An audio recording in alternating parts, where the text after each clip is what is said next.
Mental health and addiction treatment could be coming soon for incarcerated people in the United States. Director of the White House Office of National Drug Control Policy, Rahul Gupta, says that states will be allowed to use Medicaid for people in state jails and prisons. Full guidance is expected this spring. Joining me now to discuss is American writer and medical ethicist Harriet A. Washington. She is the author of Medical Apartheid, the classic book, and she's also the author of Carte Blanche, The Erosion of Medical Consent, her latest among a bunch of brilliant texts. I want to thank you so much for joining me today, Harriet. Welcome to theGrio. Mark, thank you so much for having me here.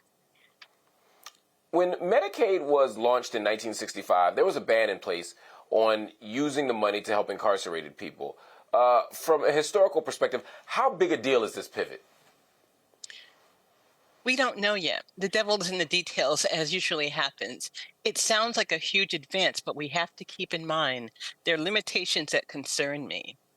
The coverage only begins to apply in the last 90 days before the inmate's release. Why? Is that going to be sufficient that make an effect on their health? Because they lose Medicaid coverage automatically when they enter the prison system or the carceral system. And so giving it to them 3 months before they leave, I'm concerned that that protection might be intended for the people outside rather than the people inside prisons. The concern that's a fascinating point.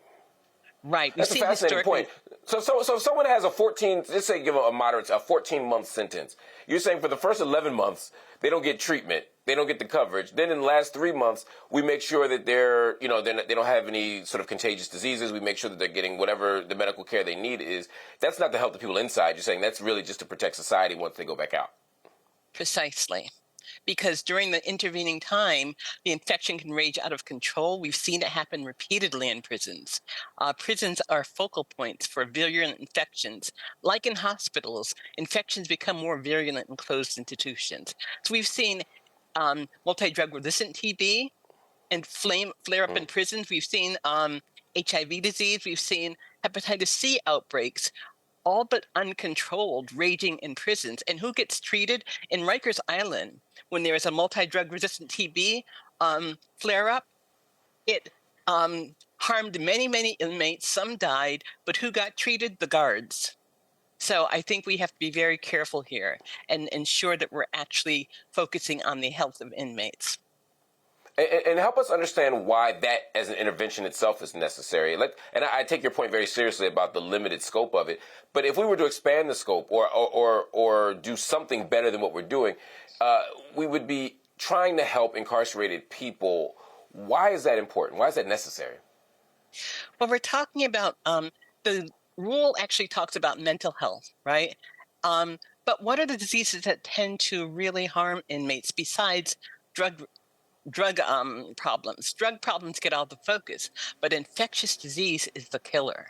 We've seen it with COVID. As I said before, we saw it with HIV. We saw it with hepatitis C. And infectious diseases are not only remarkably democratic, they're not going to only affect the inmates. They're going to harm the guards and people working within the prison too.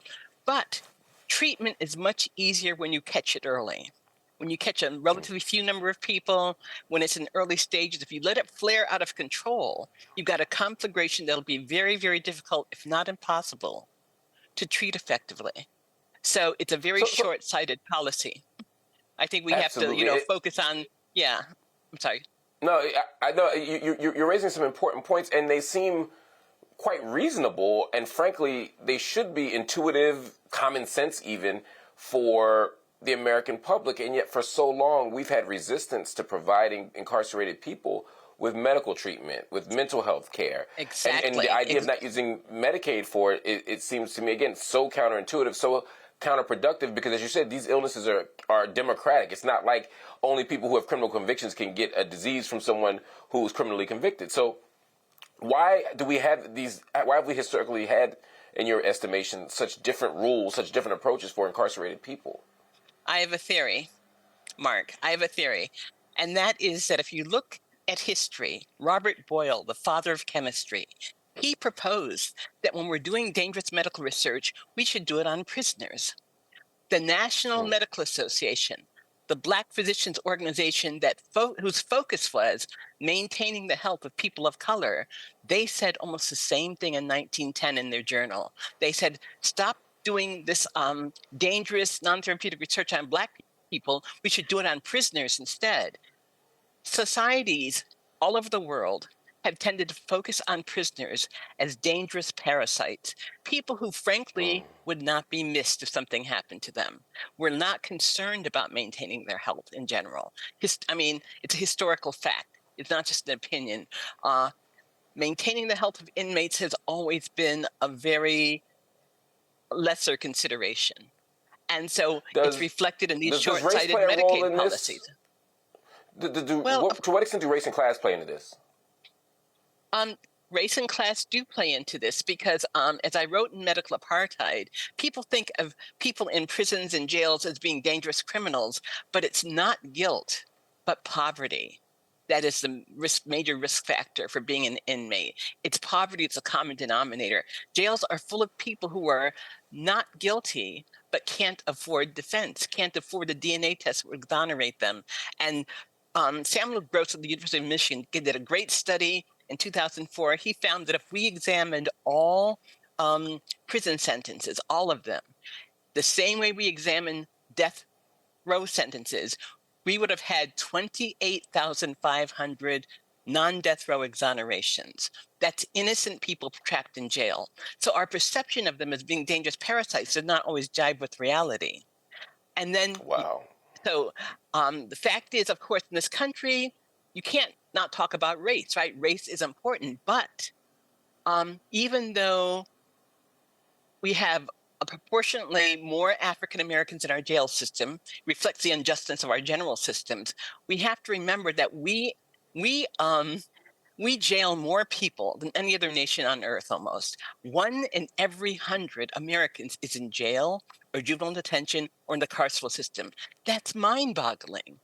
You know? That is a mind-boggling and stunning number. And to have the market cornered on incarceration globally, but not to have a similar investment in the health and well-being of folk, it says a lot about who we are as a nation and how much work we have to do.